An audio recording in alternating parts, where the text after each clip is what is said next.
Agradecemos la presencia de tanta concurrencia para hacer un lugar con un acceso limitado. Pues me da gusto ver el espacio con personas bastante interesadas en este tema. Y pues vamos a dar inicio a la presentación de Ramona, esta novela del siglo XIX que fue publicada, que ha sido reimpresa, reeditada muchísimas veces, como enseguida lo voy a precisar, pero que hoy en particular celebramos la edición de Secretaría de Cultura en su colección La Rumorosa, una publicación de hace 2 meses que, bueno, Tere Fernández en particular estuvo impulsando. Gracias, Tere, va a ser nuestra presentadora, pero antes yo voy a dar unas palabras introductorias. Bienvenidas, bienvenidos. La obra artística comúnmente responde a la sensibilidad estética de un lugar y una época. Helen Maria Fiske, en su publicación de 1884, responde sobradamente a la tradición literaria del siglo XIX como narradora y activista. Desde una moral específica, inspirada en su calvinismo, en su novela reivindica la causa indígena, de modo que ha sido relacionada con el movimiento reformista de la década de 1880, en contra de la discriminación y el genocidio en el sur de la flamante frontera sur californiana. Luego del Tratado Guadalupe Hidalgo del 2 de febrero de 1848. Esta fue la mejor novela escrita jamás por una estadounidense, según la North American Review, junto con La cabaña del tío Tom, de Harriet Beecher Stowe. Las comparaciones son insuficientes, aunque ilustrativas, para quien no haya advertido que Ramona se ha reimpreso en inglés al menos 300 veces y representado cada año al sur de California desde hace un siglo. Para entender la trascendencia de la obra en el público, quizá funcione revisar su filmografía, que va desde el cine mudo y que incluye la interpretación de Dolores del Río en 1928 y la película dirigida por Henry King en 1936. Es necesario revisar la historia para identificar una denuncia similar a la realizada en Ramona, como la brevísima relación de la destrucción de las Indias de Bartolomé de las Casas, escrita en 1552, a la que se alude en el epílogo. Roberto Fernández de Retamar acierta en esta referencia histórica que denuncia las injusticias que detonan ambas obras, de la discriminación hasta el homicidio. El crítico coloca el texto de Ramona bajo la luz de la crítica marxista, que ve en el capitalismo la fuente de la esclavitud, la trata de personas, la explotación y el oprobio, como prehistoria de la humanidad, en palabras marxianas. Añade Fernández Retamar: esos dinámicos capitalistas ingleses se convirtieron de la noche a la mañana en enemigos jurados de la esclavitud, cuyo mantenimiento, incluso en otras tierras, no era ya provechoso para sus intereses. El cubano también destaca la relevancia de 4 escritoras ocupadas en la denuncia de la esclavitud y contra el brutal trato dado a los indígenas americanos. Cito: Sab, 1841, de la cubana Gertrudes Gómez y Avellaneda, y La cabaña del tío Tom, de la estadounidense Harriet Beecher Stowe. Denunciarían los horrores de la esclavitud de los negros. Ramona, de 1884, de Helen Hunt Jackson, y Ave sin nido, de la peruana Clorinda Mato de Turner. Según el fundador del Centro de Estudios Martianos, estas autoras inauguran la época que hoy celebramos y disfrutamos en América, en la región y aquí mismo donde leemos, escribimos y difundimos la obra de mujeres, el renacimiento de la autoría de las mujeres. En ese umbral inaugural que observamos hoy en la novela de Ramona, reconocemos el florecimiento de la narrativa atenta al otro en su contexto y la renovación que necesita el arraigo en su contexto para su supervivencia. Agradezco de modo simbólico a Roberto Fernández Retamar por el impulso a esta edición impresa. la actualización del prólogo, la sensibilidad formada en su hija Tere a través de lecturas formidables como Ramona. Agradezco también a Tere, que ha mantenido su entusiasmo por este proyecto de publicación desde 2014 y que en su voz también narrativa es testigo de la interculturalidad como ejercicio permanente y necesario. Agradezco a los exfuncionarios de Secretaría de Cultura, Pedro Ochoa, por haber tenido presente la publicación de Ramona como una meta ineludible a los proyectos de cultura en el Estado, y a Carla Robles por su atención al desarrollo de esta empresa, así también a todo el equipo del Centro de Posgrado y Estudios Sor Juana que en distintos momentos colaboró para lograr el ejemplar que ahora se distribuye de manera gratuita. Tere, te cedo la palabra. He visto que Vianney y yo nos parecemos un poco, así que voy a tener que cambiar algunas palabras y citas que tengo acá, porque hemos tomado las mismas ideas. Pero bueno, para eso está la improvisación. Ella terminó agradeciendo y yo voy a empezar agradeciendo. Y por supuesto voy a empezar agradeciéndole a ella. Agradezco a Vianney Medina, luchadora, persistente y preocupada porque existan buenas obras, su distribución en nuestro país y sobre todo en esta, nuestra amada península. Este libro lo merecía con creces y oculto se encontraba hasta que Vianney y su colectivo de trabajo lo hicieron visible. También quería mencionar con gratitud a quienes lo convirtieron en algo materialmente viable y que esperábamos que estuvieran aquí, pero no están. El licenciado Pedro Ochoa, sobre todo en su calidad de secretario de Cultura y director general del ICBC, y la maestra Carla Robles, entonces directora de Fomento Editorial. A todos, ahí llegó Carla, ¿qué tal, Carla? A todos, llegaste a tiempo con la campanita, a todos les doy las gracias a nombre de los y las bajacalifornianas de nacimiento y de adopción, así como de cada persona que radique en México y que podrá al fin, gracias a ellos y ellas, accesar a esta maravillosa obra. Y esto me lleva necesariamente a hacer algo de historia, porque está relacionado estrechamente con mi vida. Hace bastante menos de 30 años, cuando me di cuenta que mi estancia en Tijuana no sería temporal, empecé a traerme de Cuba los libros que tenía en mayor estima.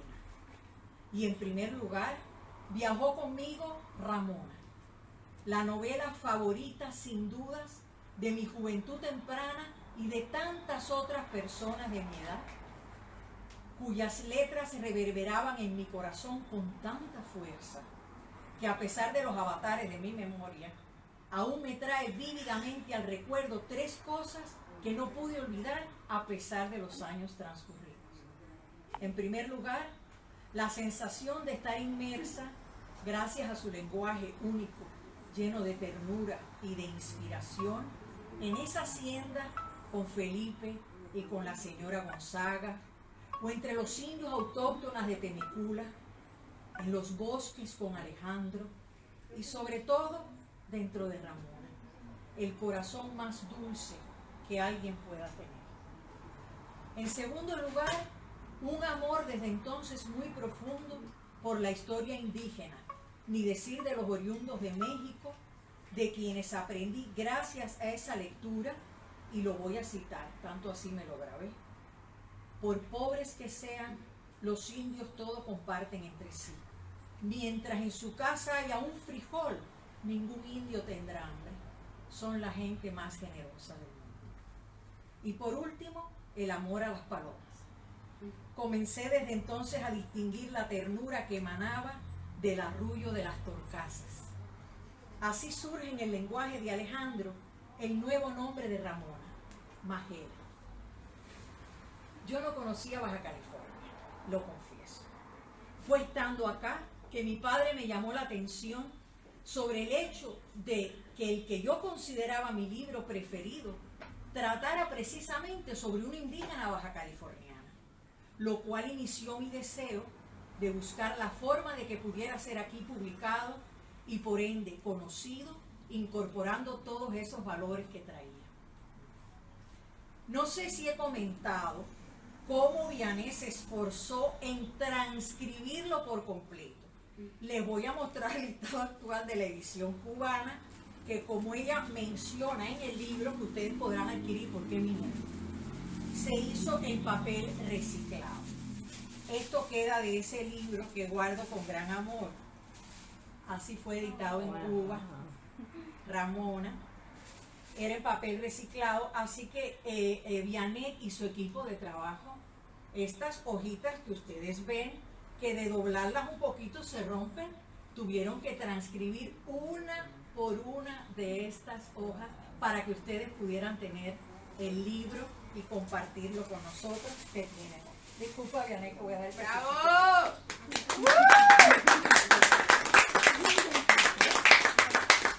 Y fue también en medio de esta historia, contada con tanto amor, poesía y pasión, que no solo me enteré espantada de cómo los norteamericanos fueron robando poco a poco y de manera despiadada toda una parte del territorio mexicano, aplastando a sus verdaderos descendientes, sino que amé y sufrí con ellos y me identifiqué con cada uno de sus personajes, o para adorarlos o para odiarlos. Este valor, muchos años después, supe que fue uno de los objetivos fundamentales de su autora y una de las premisas por las cuales José Martí, que tanto admiraba su obra, se decidió a traducirla, para que tuviera el mismo impacto que logró luego de su publicación en muchas de las visiones estereotipadas de la población estadounidense.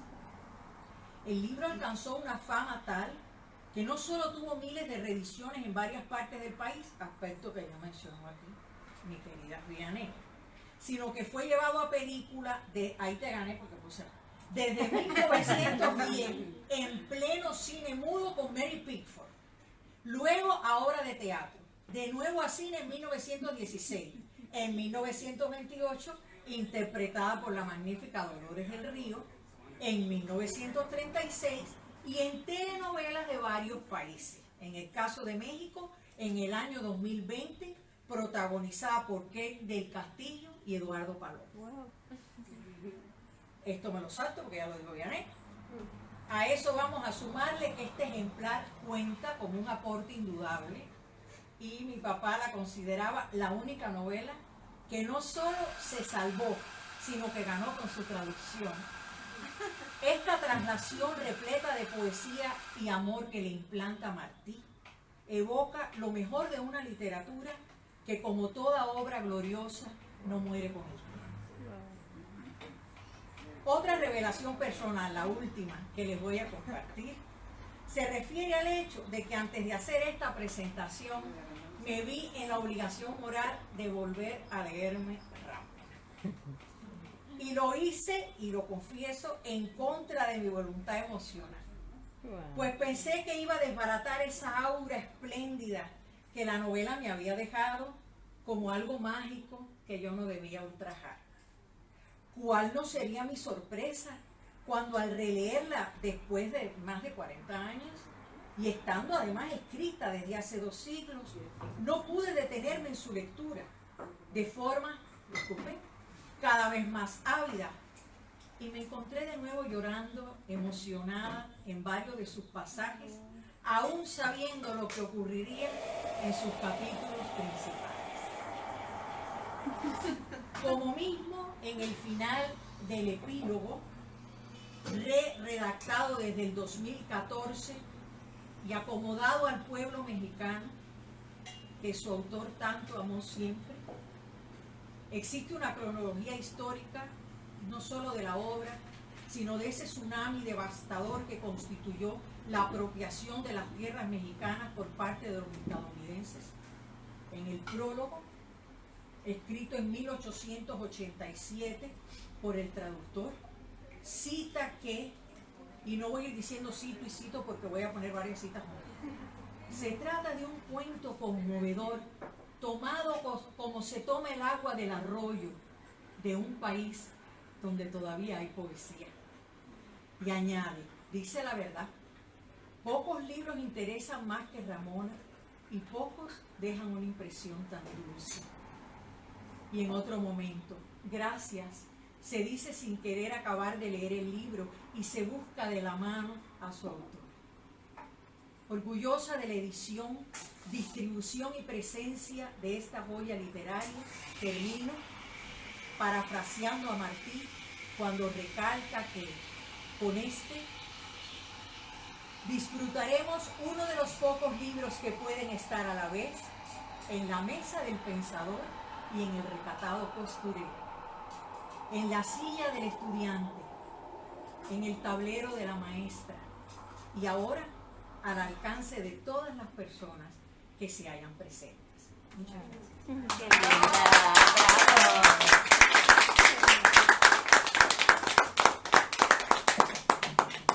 Ahora viene la sección de preguntas. No sé si alguien, bueno, y comentarios, no sé si alguien como Carla Robles quiera comentar algo al respecto. Carla es la responsable directa de la manufactura de esta novela en el sentido material. Es decir, ella coordinó el área de literatura, de publicaciones en la administración pasada de Secretaría de Cultura y a su vez pues estuvo muy atenta a la serie de cambios, correcciones, diseño. Gracias, Carla, nuevamente. No sé si alguien quiere comentar algo. Igual que pase para escucharlo mejor o escucharla mejor. Sí. Si no, preguntas directamente a Tere. Preguntas, dudas. En realidad esta exposición de Tere, pues creo que nos pone en pleno contexto no solo de la vigencia de la novela, sino también del amor que en Cuba se tiene por esta obra. Ideológicamente, dice Roberto Fernández Recamar, hay una contiguidad ahí. No, básicamente a invitarla a que nos sume la información de su esfuerzo en la epopeya de que hoy vamos a tener esta maravillosa obra, ¿no? O sea, cómo convencieron dónde salieron los recursos, qué tanto eco tiene en el ámbito institucional, ¿no? Si nos quiere compartir algo. Carla, ¿quieres decir algo al respecto? Si gustas acercarte. En realidad sí hubo ¿A quién convenció? ¿Cómo le hizo? La estrategia, compártanla. Después de que tendremos esa joya, queremos saber. Bueno, este es un trabajo que ya habíamos platicado con Vianet años atrás, cuando estábamos también en SECU. Me tocó estar en SECU también en el área de literatura y de lo que es la edición de libros. Afortunadamente en la Secretaría de Cultura contamos con un fondo para publicar autores de Baja California, pero también obras que tuvieran que ver con Baja California. Y pues retomamos el tema de Ramona desde el principio, el trabajo que había hecho Vianet desde hace tiempo, como la transcripción de la novela, la reedición, lo seguimos con ella también en estos meses. Tuvimos 2 años solamente en la Secretaría y este fue de los títulos que salió hacia el final, pero uno que teníamos muchas ganas de publicar, no queríamos dejarlo fuera porque creíamos que era necesaria la lectura de esta obra para los baja californianos, ¿no? Remitirnos al siglo XIX para conocer de nuestro estado o de la zona donde vivimos, nos pareció muy importante. Y pues además con los prólogos que tiene, el piloto, que así es un material nuevo para nosotros, en el sentido de que no había estado al alcance de nuestras manos. Y por otro lado, también considerando que los libros que se estaban publicando eran de distribución gratuita, pues nos interesaba todavía más que la gente conociera a través de esta novela un pasado de esta área. Y pues sí, fue muy gratificante ya cuando al fin pudimos tener primero la versión final de forma digital y después cuando nos llegaron los libros impresos, nos preocupaba mucho poder distribuirlos. Y personas como Vianet dijeron, dame el libro, yo lo distribuyo, hacemos presentaciones de libros porque ya nos tocaba estar fuera nosotros de las oficinas.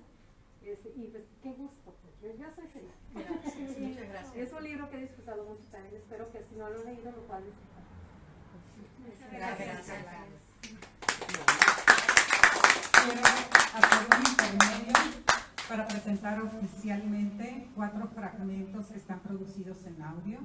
en la voz de Diego, camarógrafo en este momento, y también productor técnico general de esto. Bueno, un trabajo de equipo, ¿no? Entonces voy a ponerles uno de los audios, de los 4 audios que ustedes podrán escuchar más adelante en la página, en el sitio, no, en el perfil de La Lengua de Sor Juana en Spotify.